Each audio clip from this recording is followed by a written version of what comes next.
bendito aquele que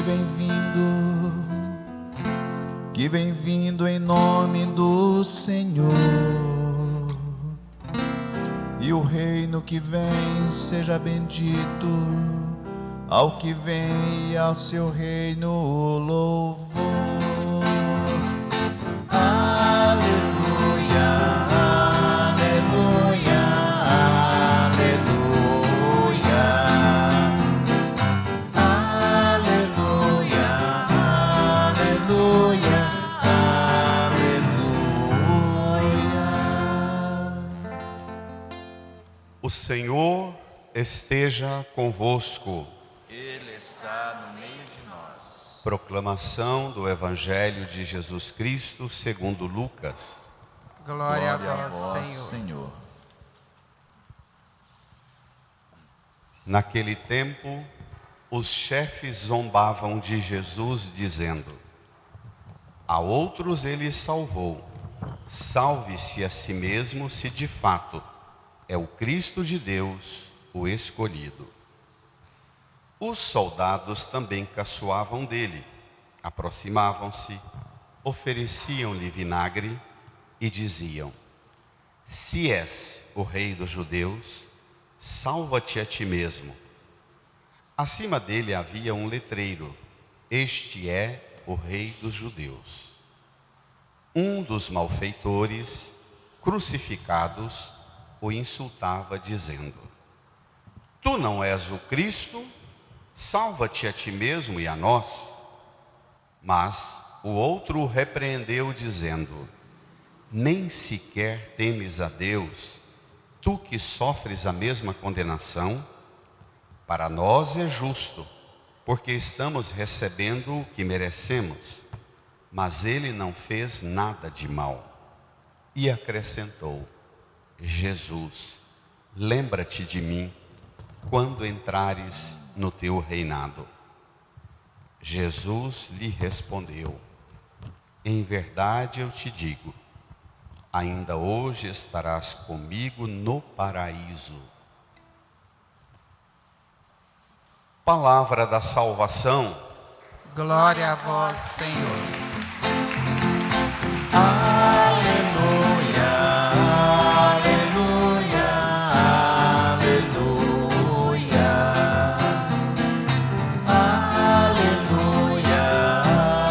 aleluia, aleluia. Nos recolhamos em silêncio.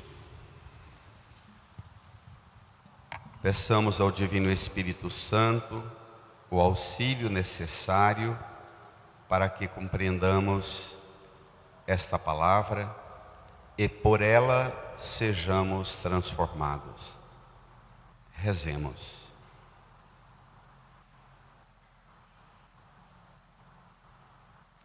Amém. Queridas irmãs e irmãos, com a celebração solene de hoje, a Igreja encerra hoje o calendário litúrgico. Domingo que vem já será para nós Ano Novo Litúrgico, o primeiro domingo do Advento. Quis a providência divina que a última celebração do calendário litúrgico tivesse a centralidade da pessoa e missão de Jesus. O nome da festa de hoje é Solenidade de Nosso Senhor Jesus Cristo, Rei do Universo. É um título longo, tão grande quanto o mistério que celebramos.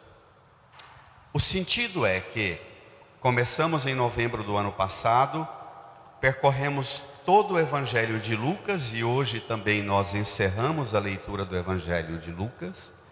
Domingo que vem vamos começar a ler, até novembro do ano que vem, o Evangelho de Mateus. Encerrando hoje a celebração do ciclo do ano litúrgico, encerramos a leitura do Evangelho de Lucas com essa proclamação do senhorio de Jesus. O sentido é que tudo o que nós vivemos neste ano, das melhores e mais abençoadas realizações às mais difíceis tribulações, tudo em nós encontra um sentido último, pleno, quando nós colocamos tudo isso diante do senhorio de Jesus. É muito bonito o sentido espiritual dessa festa de hoje. Mas tem um problema desconfortável, que a festa solene, com Jesus recebendo um título tão grandioso, o Evangelho, tanto no ano de Marcos quanto no ano de Lucas, o Evangelho causa um desconforto. Como é que uma solenidade encerrando o ano, a gente termina com o Evangelho, Jesus pregado na cruz, sendo provocado pelos que estão diante dele, e inclusive por um que está pregado na cruz ao lado dele. Que senhorio é esse? Nós gostamos de religião triunfalista, gostamos de transformar a religião em culto e pompa de nós mesmos. Todas as religiões tendem a transformar os ritos, os cultos, numa espécie de triunfo que mais beira o triunfo de nós mesmos do que o de Deus. E o Divino Espírito Santo quer pôr-nos exatamente aí. Quem é Deus? Quem somos nós? Vamos lá? No Evangelho, número 9 do seu folheto, tome comigo. Acho que talvez você nunca na sua vida tenha tido a oportunidade de ter esse confronto diante da cruz de Jesus. Não diante, mas ao lado da cruz de Jesus, como agora. Lucas capítulo 23, versículo 35 a 43.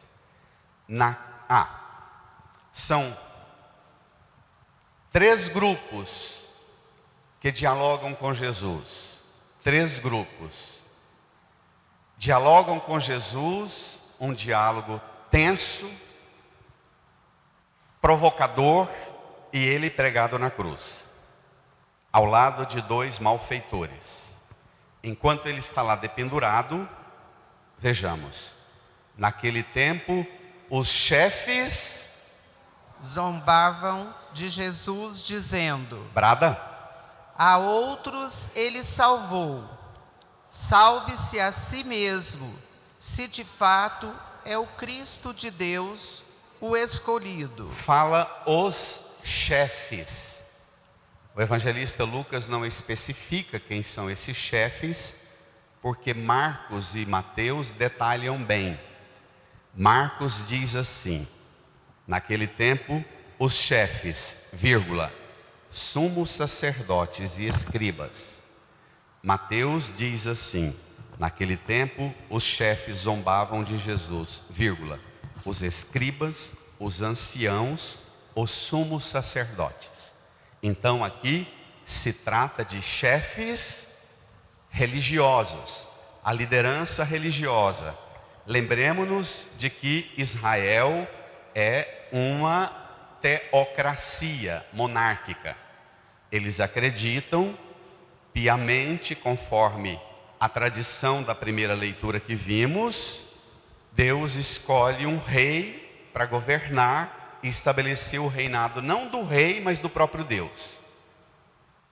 Essa correção vai sofrer grande mudança com a chegada de Jesus, porque Jesus vai chegar e dizer: olha, o meu reino não é daqui, esses reinos daqui são de vocês, o meu é outro.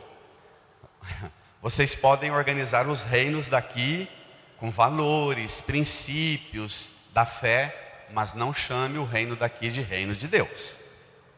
Então, os chefes religiosos zombavam de Jesus e mexem em 3 coisas. Primeiro, salve-se a si mesmo. Se de fato és o Cristo de Deus, o escolhido. O título máximo que Jesus recebe. O Cristo, que significa o ungido ou o Messias, o enviado. o escolhido, o eleito. Salve-se a si mesmo. Na mente e no coração das autoridades religiosas de Israel, a gente precisa ter até um pouco de compaixão, porque devia ser muito difícil mexer aqui. Os rigorosos conceitos religiosos que a gente cimenta aqui são muito difíceis de serem mexidos, tocados, aperfeiçoados, corrigidos ou superados. Os chefes religiosos pensavam: não tem a menor chance desse pregado na cruz representar o que ele diz representar. E eles fazem para Jesus a mesma provocação que Satanás faz no dia da tentação no deserto: se és filho de Deus, se de fato és o Cristo. Porque a zombaria, o zombar é exatamente, zombar não é humor, é ironia. É muito diferente humor de ironia. A zombaria é para pegar Jesus no sofrimento dele e tentar tirar dele a única coisa que ele tem: a identidade, filho de Deus. Sempre que as pessoas zombam da gente, elas tentam tirar da gente o resto do que a gente tem no limite, não é? A zombaria tem sempre essa função. E a zombaria, ela é sempre desencadeada num ambiente onde quem zomba está numa situação privilegiada e quem é zombado está numa situação já de humilhação. Isso é característico da zombaria. Pronto. Eles põe em xeque Jesus pregado na cruz. Salve-se a si mesmo. Vou dizer coisas atualíssimas e dificílimas. Se eu não tivesse mergulhado nos pregadores dos primeiros séculos do cristianismo, 4º, 5º, 6º século, não teria coragem de dizer o que vou dizer agora, nessa pregação. Religião que vira sistema, religião que se torna ferramenta de manobra dos poderes e dos reinos deste mundo, elas se tornam religião que zombam de Deus, porque elas se tornam a serviço dos senhores e reinos daqui e não mais de Deus, está claro?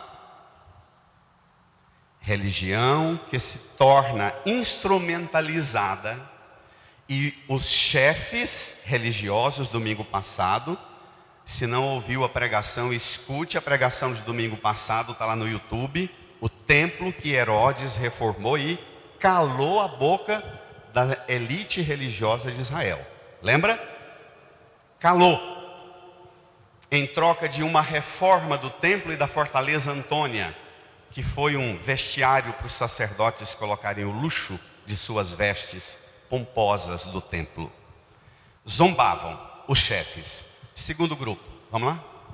Vá tentando perceber em qual grupo desse você está, tá, irmã? Irmão, não desperdice essa chance, não. Em algum lugar desse grupo nós estamos. Eu estou e você também. Vamos ver? O próximo.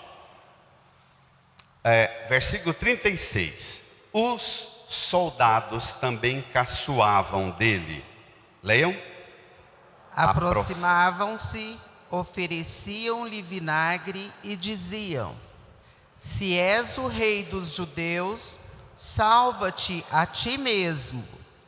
Acima dele havia um letreiro: este é o rei dos judeus. Os chefes zombavam, os soldados caçoavam. Se você estudar Bíblia, você vai ver que os soldados, representam as autoridades do Império Romano, das forças armadas do exército romano. Os soldados representam a força das armas, representam o poder político, o poder econômico, o poder social e cultural do Império Romano na opressão contra Israel. Ou hoje. a mesmíssima coisa. Os soldados aqui representam a força do poder. Eles caçoavam. Claro que quem está com arma na mão, com lança, o camarada está pregado na cruz, pés e mãos atados, coroa de espinho, nu, todo chagado. A turma está com lança, vai caçoar. O que tem um crucificado para reagir? E os soldados, repito, a força e o poder das armas, o poder político, econômico, social e cultural. Porque Satanás falou para Jesus na terceira tentação, levou Jesus no monte bem alto, mostrou todos os reinos deste mundo e sua glória e disse: se te prostrares em adoração, tudo isso será teu. Então, aqui, a força do poder, de novo, político, econômico, militar, social, cultural, estão na linha do que o capeta falou lá no começo do Evangelho. Mesmo discurso, os reinos são deles. E dizem a Jesus: se és o rei dos judeus, salve-se a si mesmo. O sistema da meritocracia religiosa e da meritocracia de uma sociedade injusta, gosta de dizer assim: você vence se você lutar, não é? Os donos da religião costumamos dizer assim: você ainda não recebeu a graça porque você ainda não fez o que eu te mandei. Faça essa reza, compre esse livro, dê esse dízimo, dê essa oferta, faça essa novena, põe esse dinheiro no pé do santo que a graça vem. Você ainda não recebeu porque você não quer. É próprio de quem está do lado do sistema dizer: salve-se a si mesmo. Eu não posso fazer nada por você. Já te dei tudo. A força do poder representado no soldado também diz: já demos tudo. A civilização do Império Romano. Pronto. E ainda escarnecem, colocando aquela placa lá em cima da cruz: Jesus Nazareno, rei dos judeus, e não rei do Império Romano. Que o rei do Império Romano é o que reformou esse templo e bancou o financiamento desse templo, e esse cara pegou um chicote e veio purificar esse templo. Cala a boca. Reizinho, de nada. Mas agora tem um desfecho dramático. Eu não queria estar na minha pele para o que vem agora. Vamos ver? Pronto. Zombavam, caçoavam, e agora tem 2 malfeitores crucificados ao lado de Jesus. Versículo 39. É isso? É. Um dos malfeitores crucificados, leiam, o insultava dizendo: Brada: tu não és o Cristo? Salva-te a ti mesmo e a nós. Espere lá. Por que ele insultava, diferente dos outros que caçoavam e zombavam?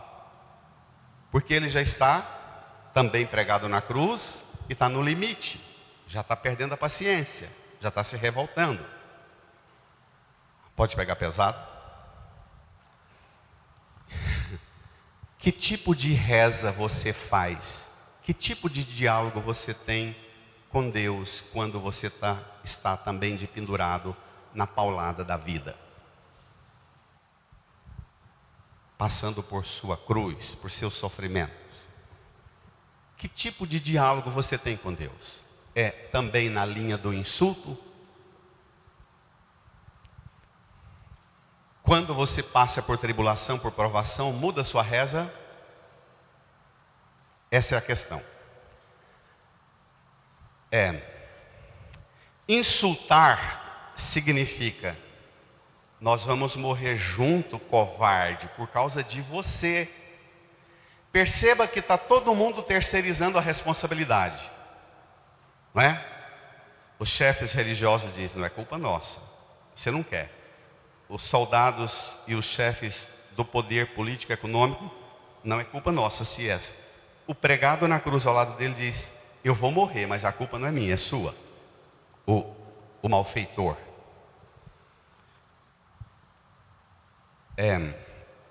Zombar, caçoar, insultar. Existe uma quarta via. Não é terceira via não, tá? Para não ficar ideológico para os discursos jornalísticos de hoje. É uma quarta via. Vamos lá? Versículo 40. Vocês. Mas o outro respondeu dizendo. O repreendeu, dizendo: nem sequer temes a Deus, tu que sofres a mesma condenação? Para nós é justo, porque estamos recebendo o que merecemos. Mas ele não fez nada de mal. Espere lá. Vou falar uma coisa que não é de agora. Também Bento XVI, nas minhas muitas anotações aqui, recupera a mesma expressão. Desde tradição muito tardia, segundo, terceiro, quarto século, os pregadores do Evangelho passaram a chamar esses dois camaradas pregados na cruz do lado de Jesus de bom ladrão e mau ladrão. Se você é daquelas pessoas puritana, perfeccionista, rigorista, você vai dizer assim: você está louco, padre? Que bom ladrão? Não existe bom ladrão. Ladrão bom é ladrão morto. Já ouvi isso tanto. Para o Evangelho não. Bacana uma nota. O ladrão não tem nome. Você pode falar malfeitor, vírgula, colocar o seu nome. Ladrão, vírgula, colocar o meu, o seu nome. Sem nenhum remorso, que vai dar certo também. Quem escreveu o Evangelho escreveu pensando nisso. É uma pedagogia.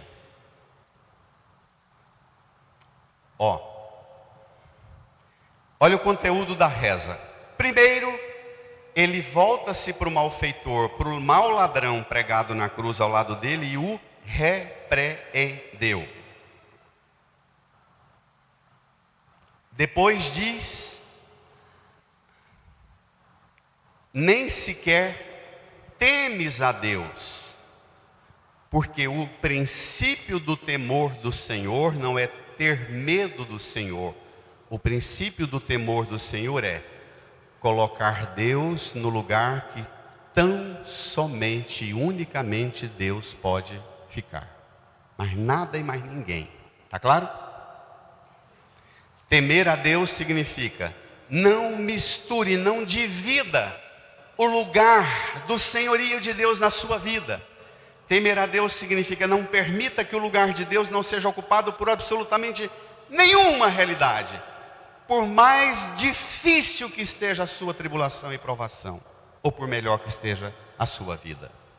Então, o bom ladrão recomenda: rapaz, cadê o temor? Depois confessa: para nós é justo sofrer o que estamos sofrendo. Você reza assim também? Quando você está passando por suas dificuldades, você diz também: Senhor, eu declaro o meu temor pelo poder e autoridade do Senhor. Para mim é justo passar pelo que eu estou passando. Eu mereço. Você reza assim também? Depois ele confessa: mas ele não fez nada de mal. Quando você passa por dificuldades, é assim que você reza também?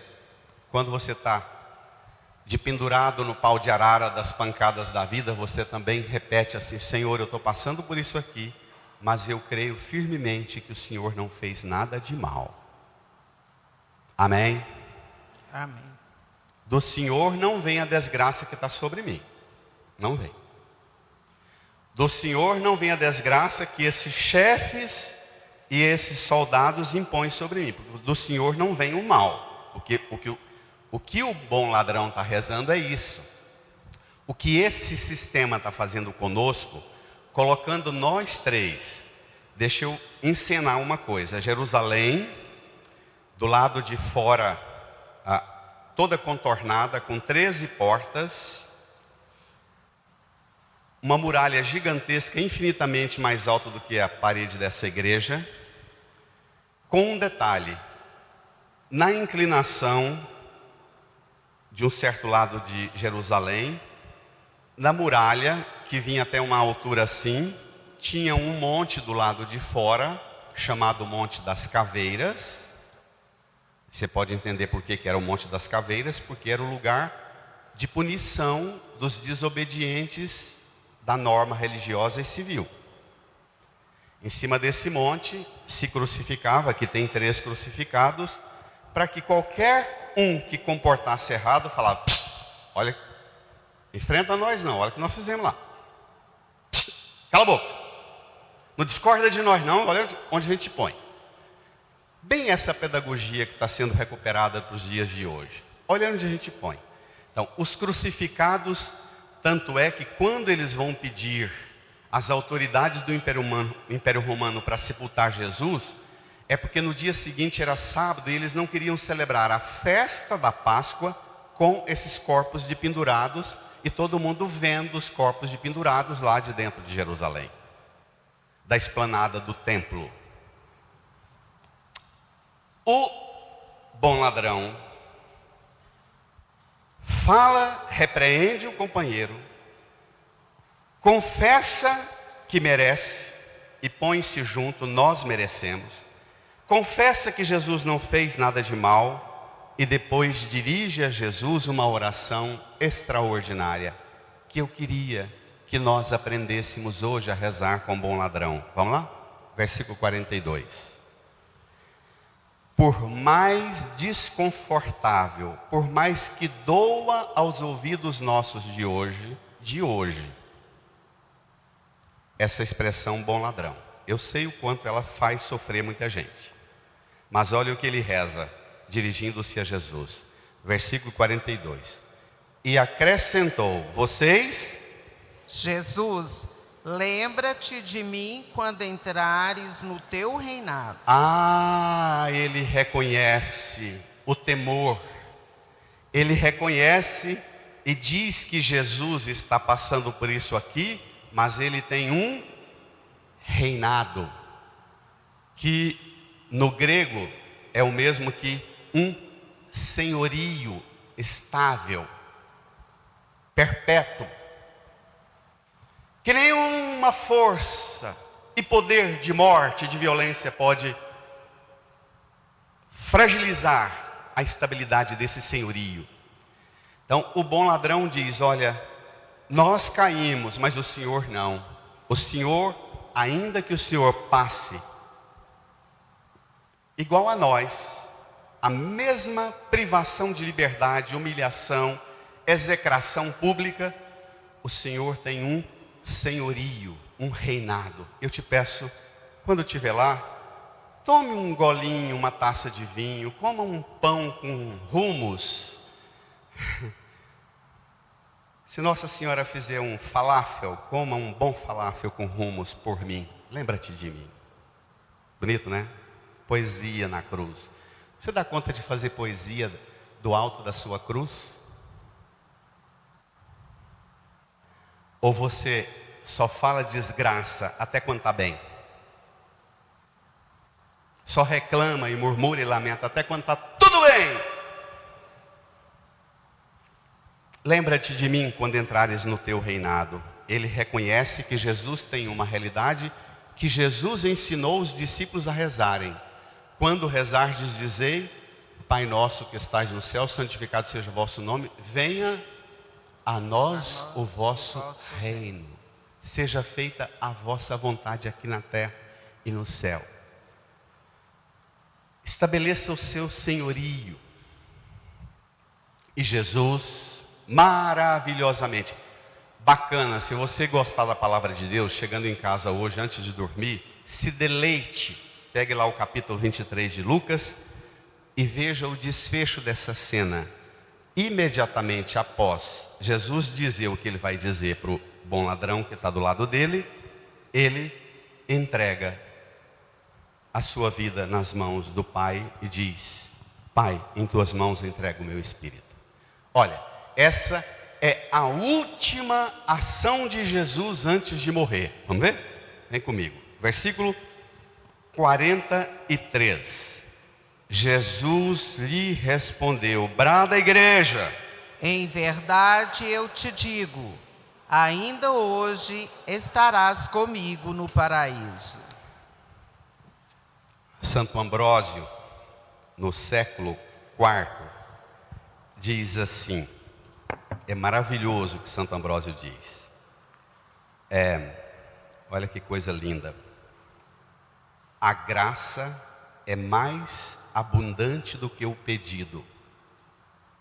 Ele pede para ser lembrado quando estiver no senhorio. E Jesus não fala de reinado, Jesus fala de paraíso. Porque na imagem do paraíso, do livro do Gênesis, Deus e os humanos, Adão e Eva, caminham juntos, tanto é que Adão escuta o barulho dos passos de Deus conversando no jardim. Então Jesus fala: rapaz, não vai ter senhorio, não vai ter reinado não, vai ter paraíso. A gente vai conviver de boa, numa boa, eternamente. Dê uma salva de palmas para Jesus, brada! Brada!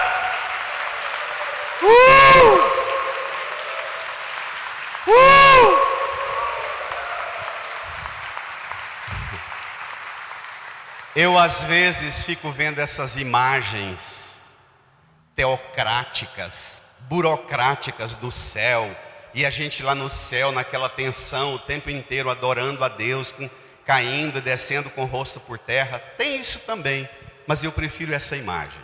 Um paraíso, convivendo com Deus e Deus conosco, e anjo e santo, e é um Tedeum. Literalmente um Tedeum.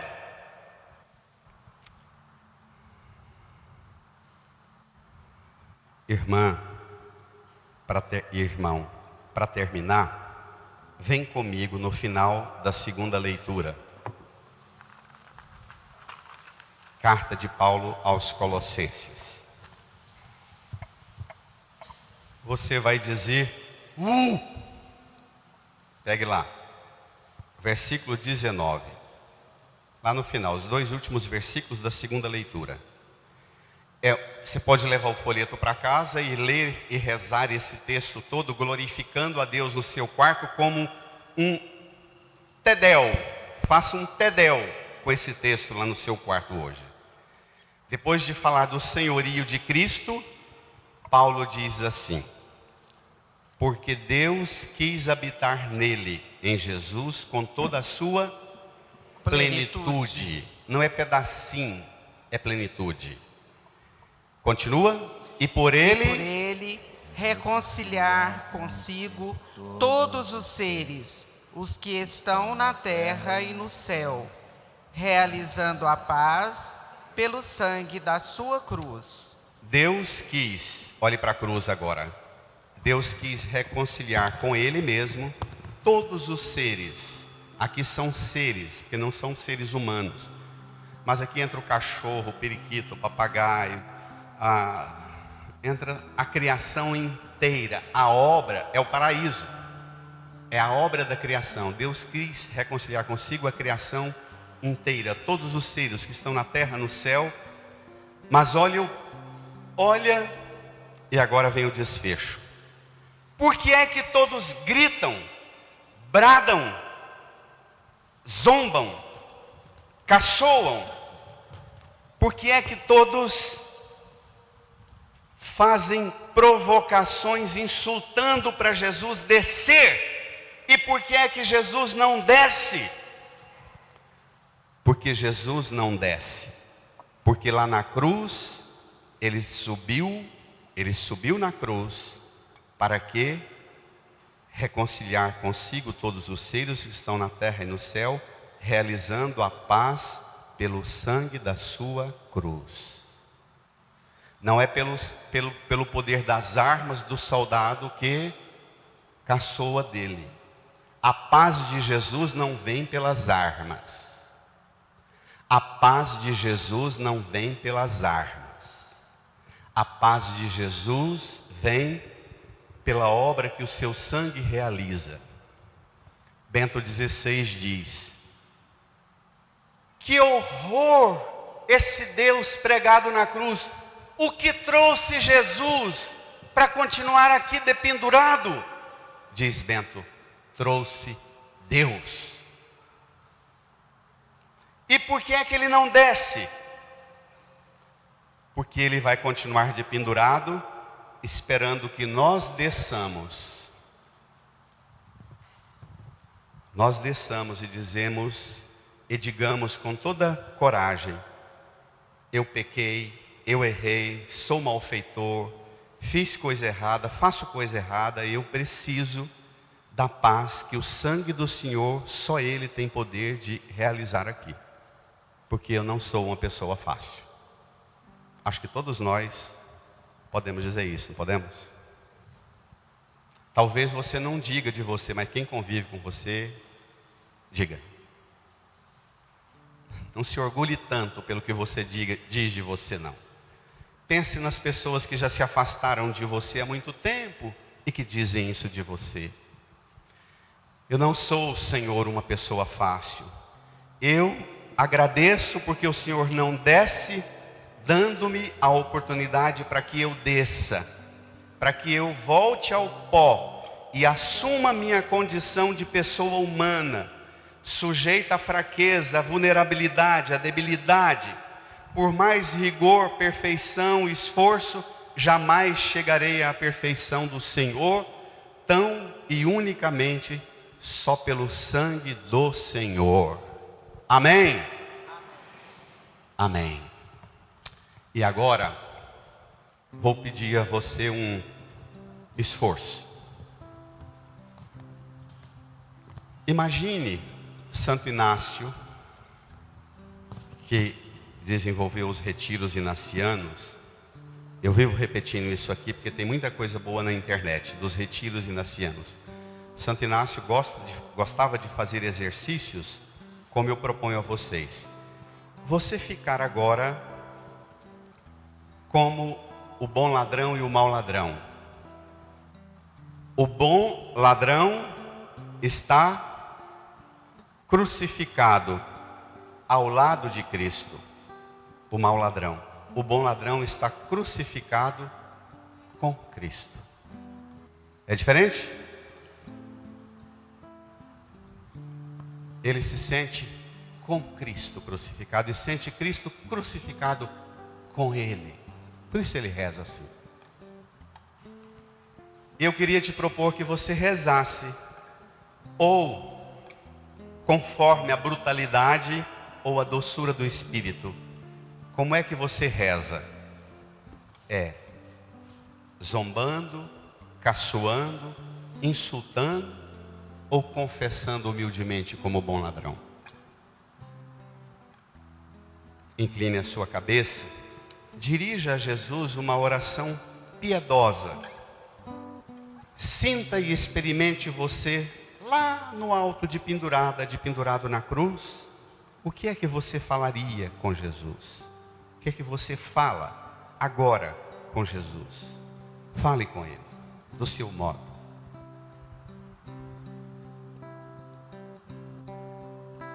Conheço um coração tão manso, humilde e sereno, que louva ao Pai por revelar seu nome aos pequenos, que tem o dom de amar, que sabe perdoar, que deu a vida para nos salvar. Jesus, manda teu Espírito para transformar meu coração.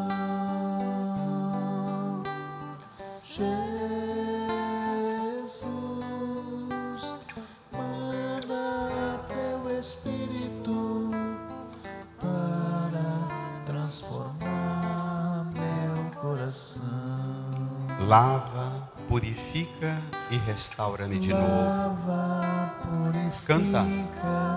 e restaura-me de novo. Serás Serás o nosso Deus, e nós seremos o teu povo. Derrama sobre nós Derrama sobre nós a água do amor. a água do amor. Espírito de Deus, nosso Senhor. Espírito de Deus, nosso Senhor. Canta. Jesus, manda teu Espírito para transformar meu coração.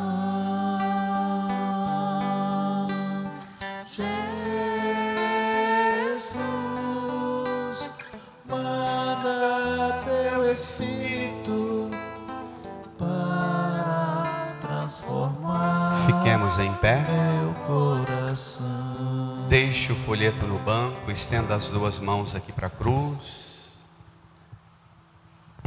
Reze comigo, ou segundo o Espírito Santo te inspira, a música suave, não corta assim não, põe suave o instrumento, para as pessoas rezarem. Rezem comigo, Senhor Jesus. Senhor Jesus, Como ladrão pregado na cruz, com o Senhor, eu também, por muitas situações, me vejo pregado na cruz, por minhas faltas, por meus pecados, por minhas fraquezas. Mas o meu sofrimento não é capaz de pagar o preço da minha falta. Só o seu sangue, Jesus, unicamente o seu sangue tem poder de pagar o preço das minhas faltas, dos meus pecados, das minhas ofensas. Jesus, manso e humilde, no alto da cruz, zombado, caçoado, insultado, confiante eu te peço, lembra-te de mim, no seu sangue, lava-me, purifica-me, restaura-me agora. Põe a mão no seu coração e acolha a purificação, acolha o perdão, acolha a vida nova que Jesus te oferece. Canta, lava. Lava, purifica e restaura-me de novo. Serás o nosso Deus e nós seremos o teu povo. Derrama, derrama sobre nós a água do amor. Espírito de Deus, nosso Senhor.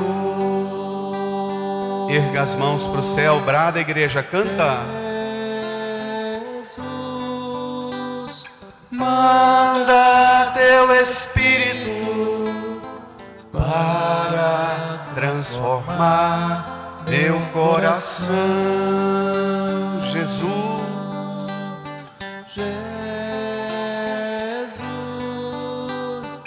manda teu Espírito para transformar meu coração. Diga comigo, eu creio firmemente que o sangue do Senhor derramado na cruz tem poder para realizar em mim, em nós, no mundo, a paz que as armas jamais garantirão. garantirão. Amém. Amém. Dirija quem está do seu lado, deseja a paz de Jesus com um abraço. Saudai-vos.